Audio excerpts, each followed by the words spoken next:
Bismillahirrahmanirrahim. Assalamualaikum warahmatullahi wabarakatuh dan salam sejahtera. Baik, bersama lagi dengan Cikgu K.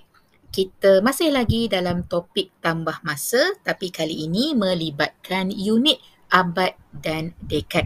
Okey, jadi macam biasa yang seperti cikgu selalu sebut, kalau kita nak tambah ke, tolak ke, nak tukar unit masa ke, darab ke, bahagi ke, yang paling penting sekali kita tahu perkaitan antara kedua-dua unit tersebut. Okey, jadi bila kita nak belajar abad dengan dekad hari ni, kita kena ingat balik bahawa satu abad bersamaan dengan 10 dekad. Okey, dan kalau kita nak tukarkan abad kepada dekad, kita akan darab 10. Okey, sebab kita tengok balik kaitan dia 10 tadi kan. Okey, sama juga. Dekad dengan abad kita akan bahagi 10. Okey, jadi kita jangan buang masa, kita tengok contoh-contoh untuk topik hari ini. Baik, yang ini cikgu ambil daripada buku teks matematik tahun 5. Jadi contohlah kalau dikata gua A berusia 6/1/5 abad, usia gua B adalah 3/1/2 abad, lebih tua daripada gua A. Jadi macam mana kita nak cari usia gua B? Okey, dekat sini cikgu nak tekankan sekiranya kalau jawapan dalam unit yang sama. Kalau soalan minta jawapan dalam unit yang sama. Kalau cikgu tak salah, sebelum ni pun cikgu tunjuk contoh yang sama juga. Okey.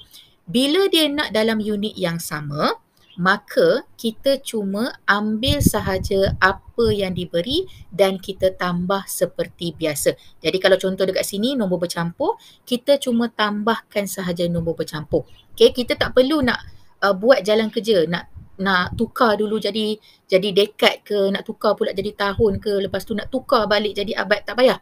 Okey, semuanya bergantung kepada soalan. Jadi kalau contoh soalan dekat sini, yang pertama unit abad, kita nak tambah pun dengan unit abad, jawapan pun minta dalam unit abad.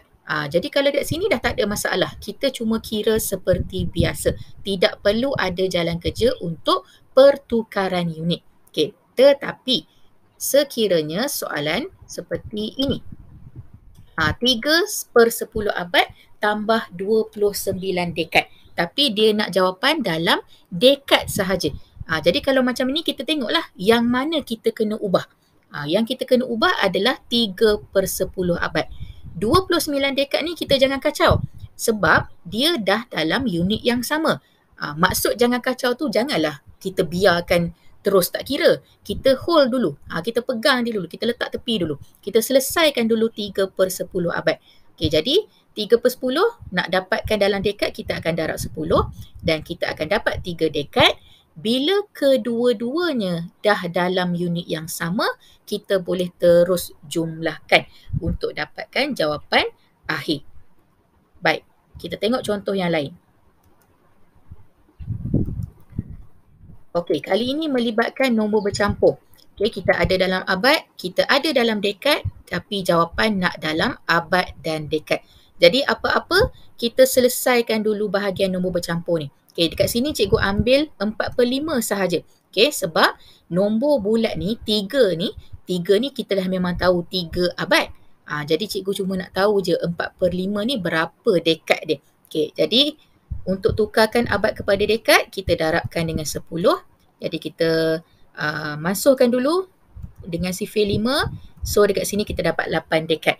Jadi kita gabungkan semula dengan 3 abad tadi untuk dapatkan 3 abad 8 dekad.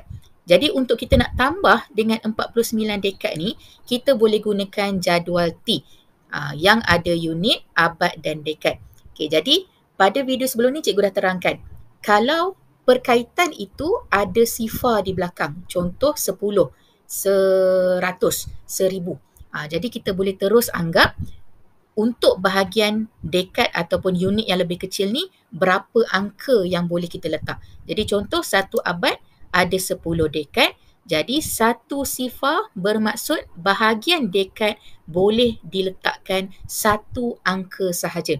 Angka-angka yang lain kita masukkan terus ke bahagian abad. Okey, jadi contoh tadi kita terus masuk. Yang ni tak ada masalah lah.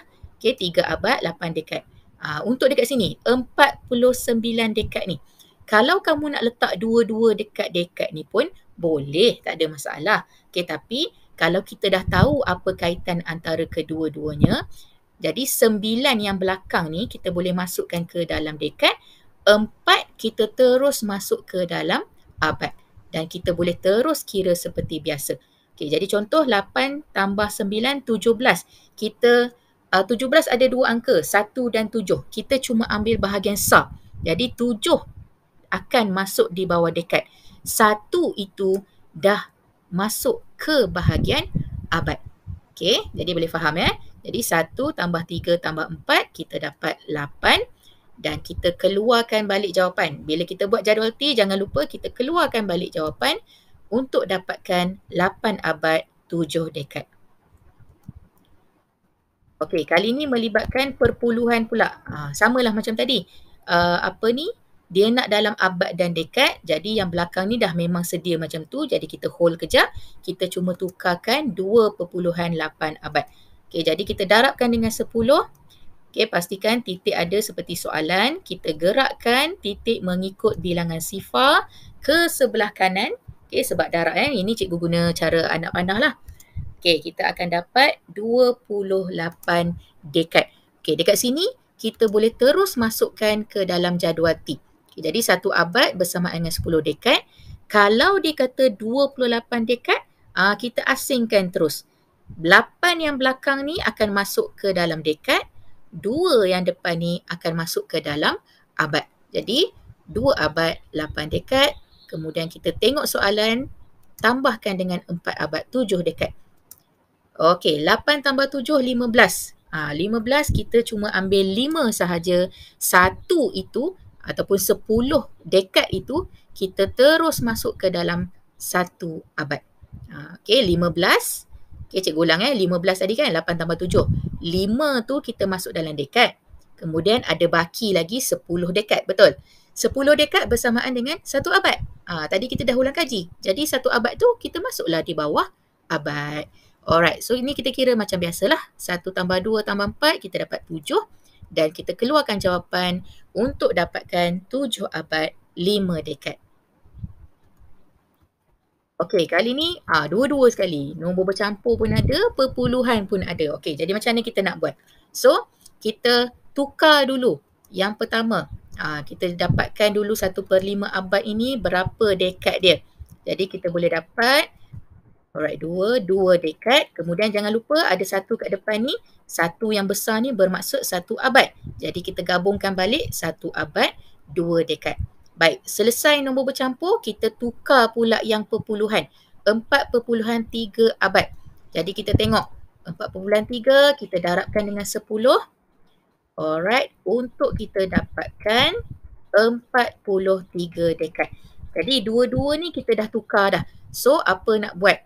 Jadi kita dah dapat jawapan tadi, kita tambahkan menggunakan jadual T. 1 abad ada 10 dekad. So yang pertama tak ada masalah, kita letak je dalam dia punya group kan. Untuk yang ini 43 dekad, ingat yang cikgu cakap tadi, bahagian dekad cuma boleh ada 1 angka, jadi kita ambil angka yang belakang ni, kisar ni. Okay, jadi kita letakkan 3 dan 4 di depan, kita masukkan terus ke bahagian abad. Dan kita jumlahkan seperti biasa. Okay, 2 tambah 3, 5. 1 tambah 4, 5. Jadi, jawapan dia adalah 5 abad, 5 dekad.